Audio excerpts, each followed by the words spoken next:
ये विकास का सवाल है, विकास के लिए पैसा आ रहा है। अरे विकास का पैसा तो ऊपर से आ ही रहा है। तुम तब तक हम डटे रहेंगे अनशन पर, या तो हमारा हड्डी गलेगा या ट्रेड लाइसेंस वापस होगा। ये प्रतिज्ञा करके हम लोग बैठे हैं।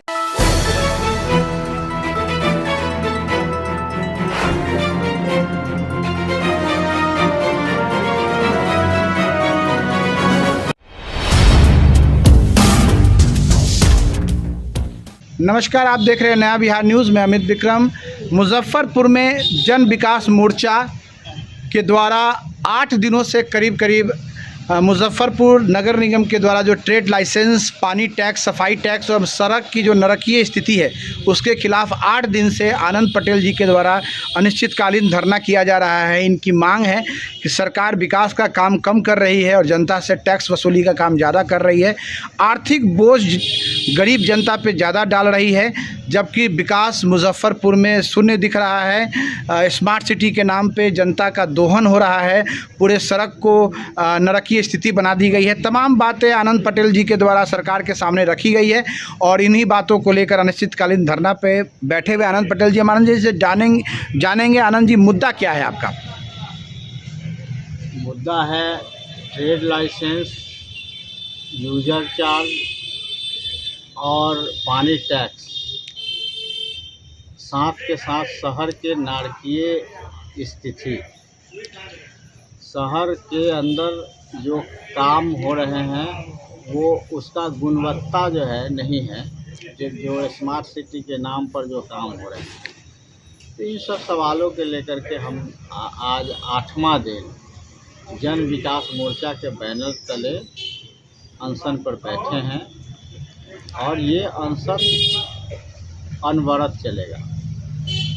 हमारा जो है जब तक ट्रेड लाइसेंस वापस नहीं होता है तब तक हम डटे रहेंगे अनशन पर, या तो हमारा हड्डी गलेगा या ट्रेड लाइसेंस वापस होगा। ये प्रतिज्ञा करके हम लोग बैठे हैं। ट्रेड लाइसेंस से नुकसान क्या है? सबसे बड़ी बात है कि सरकार के द्वारा व्यापारियों से एक राशि ली जा रही है टैक्स के रूप में और इससे विकास का दावा किया जा रहा है। तो आपकी नज़र में ये नुकसानदेह कहाँ पर है? नहीं, जो पुरानी व्यवस्था है, आप पुरानी व्यवस्था में आप टैक्स तो ले रहे हैं ना, मतलब कॉमर्शियल टैक्स लग ही रहा है। कॉमर्शियल टैक्स में सब कुछ इन्वॉल्व है, मतलब उसमें व्यवसाय का कर भी है, उसमें पानी का भी टैक्स है, उसमें तमाम तरह का टैक्स है पुराना व्यवस्था में। तो आप मतलब पर जिला प्रशासन को चाहिए था कि उसी टैक्स में अगर विकास की बात करते हैं तो उसमें आप बढ़ोतरी कर दें थोड़ा सा। लेकिन आप जो है अलग से जिस तरीके से टैक्स बना रहे हैं, ये डबल टैक्स, हाँ डबल नहीं, ये ट्रिपल टैक्स है। तो ये ठीक नहीं है। दरअसल जब जीएसटी आया था तो जीएसटी में ऑलरेडी उसके प्रस्तावना में लिखा हुआ है 1 नेशन 1 टैक्स। तो जब 1 नेशन 1 टैक्स लिखा हुआ है तो यहाँ जीएसटी में एक चॉकलेट भी खरीदता है लोग तो वो जीएसटी पे ही है। तो फिर तरह तरह का टैक्स जो है क्यों लगाए जा रहे हैं? बड़ी बात है। आनंद जी का कहना है कि जब जीएसटी देश में लागू हो गया, 1 नेशन 1 टैक्स की जब व्यवस्था हो गई, तो ये अतिरिक्त टैक्स क्यों?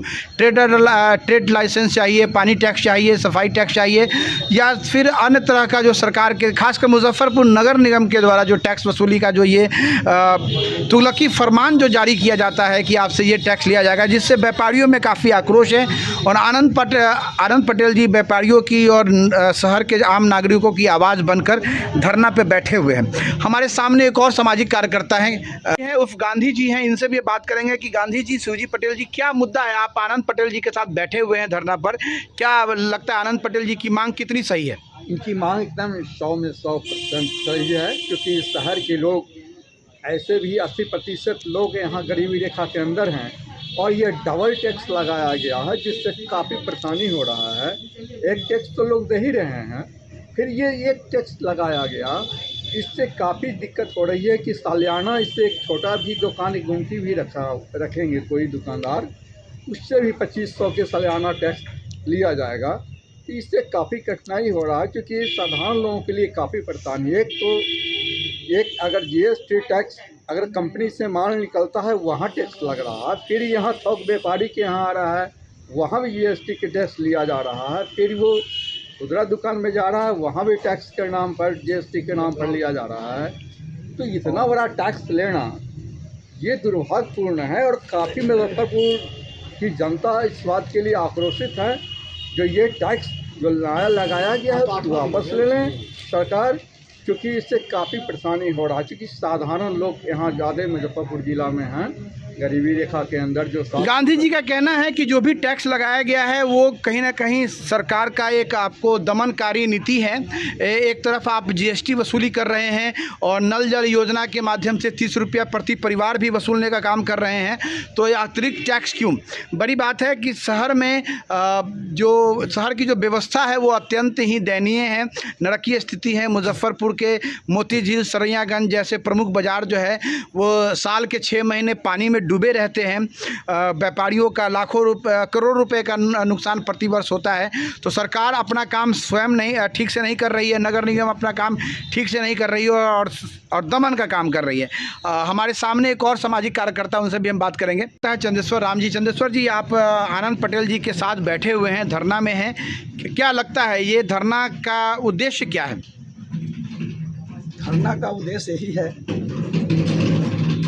जो मुजफ्फरपुर में जो कानून लाया गया है ये काला कानून है, सरकार वापस ले ले। और समस्या जो मुजफ्फरपुर में उत्पन्न है, पूरा मुजफ्फरपुर की जनता और व्यवसाय एक हो चुके हैं। इस पर बहुत हमला है, बहुत समस्या है, जनता बेईमान है। एक तो सबसे पहले नोटबंदी हुआ, दूसरा नंबर कोरोना काल हुआ, जिसके चलते जनता तहीमान बचा हुआ है जनता के बीच में। और उसमें तरह तरह के नियम कानून बदलकर सरकार और यहाँ मुजफ्फरपुर के निगम जो है ट्रिपल टैक्स लागू किया है, जिसके चलते जनता में बहुत आक्रोश है। चंदेश्वर राम जी का कहना है कि सर ये तुगलकी फरमान है और ये एक तरफ लोग कोरोना से पीड़ित हैं, नोटबंदी हुआ, जीएसटी भी आनन फानन में लाया गया, जिससे व्यापारियों की हालत बड़ी ख़राब है, और अचानक और फिर मुजफ्फरपुर के नगर निगम के द्वारा ये तिहाई जो डबल टैक्स है, ट्रेड लाइसेंस टैक्स, पानी टैक्स और सफाई टैक्स, जिससे मतलब व्यापारियों में आक्रोश है। आनंद पटेल जी से जानेंगे कि आनंद पटेल जी, इससे पूर्व में भी ट्रेड लाइसेंस को लेकर मुजफ्फरपुर में काफ़ी व्यापारियों ने काफ़ी आंदोलन किया, लेकिन इस ढाक के 3 पात वाली कहानी निकली। नगर निगम के प्रशासकों ने इस बात को नहीं माना। आप धरना पे 8वें दिन आज बैठे हुए, 8 दिन हो गए आपके धरना पर। आप कह रहे हैं कि जब तक मतलब जब तक ये कानून वापस नहीं होगा, जब तक ये नियम वापस नहीं होगा, तब तक हम बैठे रहेंगे। क्या लगता है सरकार आपकी बात कहाँ तक सुनेगी? नहीं, हम लोग तो मतलब अंतिम फैसला लेकर के आज अनशन पर 8वें दिन है। हम लोग 9 जून को जो है मुजफ्फरपुर बंद भी किए थे, और मुजफ्फरपुर पूरा व्यापारियों ने इसका समर्थन किया और व्यापक बंद रहा। तो ये है जो कि लोग जो है हम लोगों को समर्थन दे रहे हैं, लेकिन ये सरकार जो है, आप कह रहे हैं कि जो हम लोग सरकार मानेगी क्या बात? सरकार इतना आसानी से मानती नहीं है, लेकिन मानना सरकार को पड़ता है। जब वोट का चोट उनको नज़र आता है तो सरकार हर फैसले को बदल लेती है।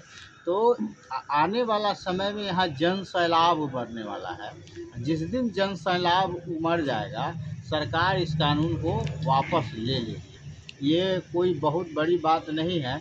कई कानून हम लोगों ने वापस कराया है और कई कानून लागू भी कराया है। जैसे भूमि का जो है मामला था, 5,972 लोगों का ज़मीन हम लोगों ने यहाँ अनशन करके 14 दिनों का अनशन किया, हम लोगों ने दिलवाया। उसी तरीके से पटना के अंदर में 13 दिनों का अनशन हमारा हुआ और वहाँ जो किडनी गायब कर दिया जाता था, वहाँ वो भी आम आदमी का प्रॉब्लम था। और वहाँ 13 दिन के अनशन वहाँ हुआ और उस समय तेज प्रताप वहाँ स्वास्थ्य मंत्री थे और उनको कार्रवाई करना पड़ा। तो ऐसा नहीं है जो कि जनतंत्र में ये नौकरशाह मालिक हो जाएगा। नौकरशाह को बदलना होगा और इसी के लिए हम लोग यहाँ बैठे हुए हैं कि यहाँ एक माहौल भी बने, एक अच्छा माहौल बने, आंदोलन का माहौल बने।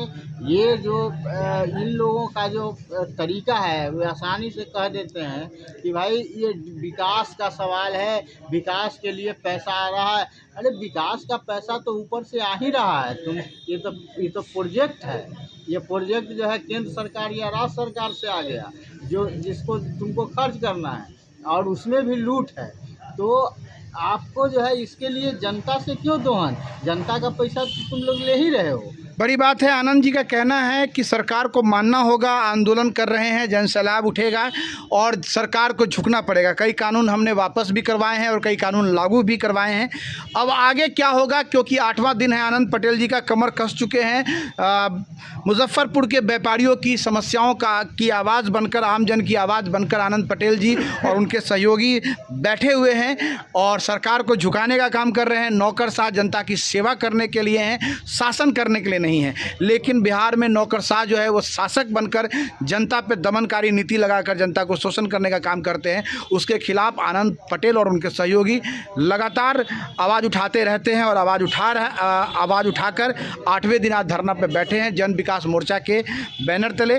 देखना होगा कि मुजफ्फरपुर में ट्रेड लाइसेंस वापस होता है या नहीं होता है, क्योंकि बड़ी बड़ी बातें हो चुकी हैं। नगर निगम के मेयर भी इसके लिए कई पहल कर चुके हैं। अभी वर्तमान में नगर निगम पूरी तरह से भंग है और नगर निगम के प्रशासक स्थानीय डीएम है। नगर निगम का चुनाव भी कुछ महीनों में होने वाला है। तो ये आवाज़, जनता की आवाज़ बनती है कि नहीं बनती है, और जो भी चुनाव लड़ने वाले नगर निगम के प्रत्याशी हैं वो इस आवाज़ को उठाते हैं कि नहीं उठाते हैं, देखना दिलचस्प होगा। नया बिहार न्यूज़ से मैं अमित विक्रम, मुजफ्फरपुर।